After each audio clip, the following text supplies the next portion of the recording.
This was the first big fight against fossil fuel infrastructure. It demonstrated that it was actually possible to stand up to the fossil fuel industry. And that was really important.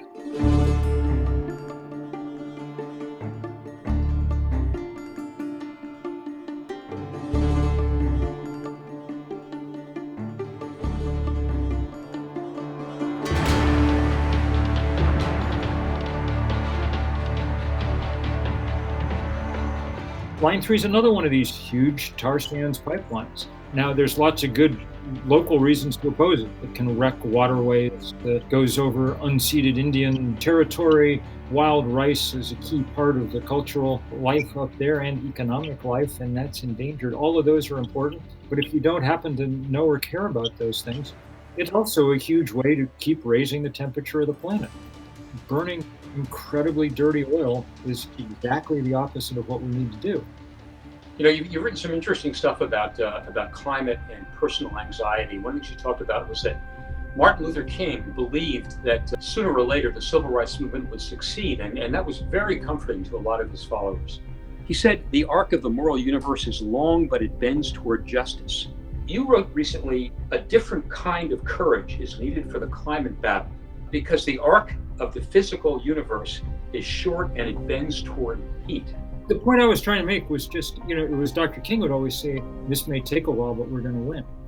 This case is different because it's a time test. And just the idea that we're going to run out of time is quite possible and quite scary. Once the Arctic's fully melted, no one's got a plan for how you refreeze it. Once the Gulf Stream is shut down, no one's got a plan for how you restart it. So that's why these particular stakes seem urgent in a somewhat different way. And at this point, it's not just people like me saying it. 10 years ago, when a few of us were saying, keep it in the ground when it came to fossil fuel, it was viewed as a radical and unlikely idea. But now it's endorsed at the very highest levels of our international financial and economic governance. I want to ask you about what's happening in the corporate world around climate. You've got the Walmarts of the world and the Amazon stepping up and saying we're going to get to net zero. Now, these are not small players. These are the players that run our economy. Do you agree that there's a mini revolution going on climate in corporate America? We don't really know yet the extent of corporate commitments. They're new and they're vague. And they tend to be in this language about net zero by 2050 or something, which leaves an enormous amount of room for gamesmanship of all kinds. We're going to really know that they're serious when companies like Walmart start worrying about their fleet of lobbyists in Washington and having them devote some significant amount of their energy, not to getting the next tax break for Walmart, but to helping pass serious climate legislation that allows us to begin digging out of the hole that they've helped dig us into. This past year, renewable energy capacity has increased by something like 45%, which is huge. And some people see it as a chance that a large scale of decarbonization may actually happen. It's very clear that we're going to move aggressively in the direction of sun and wind in the next decade, mostly because it's now really cheap. It's the cheapest form of power around. But if we wait for economics to do all the lifting, it'll happen too slowly. The problem here is that having wasted the first 30 years of the global warming era, we now have to cram 40 years worth of action into a single decade. Look, it's a real race. We're way behind in the race. It's not a good sign that most of the ice in the Arctic is melted. It's not a good sign that we're seeing fires like we've never seen before. It's not a good sign that we had more hurricanes in the Atlantic last year than we've ever measured.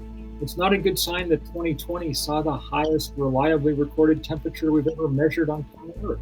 Those are all scary things.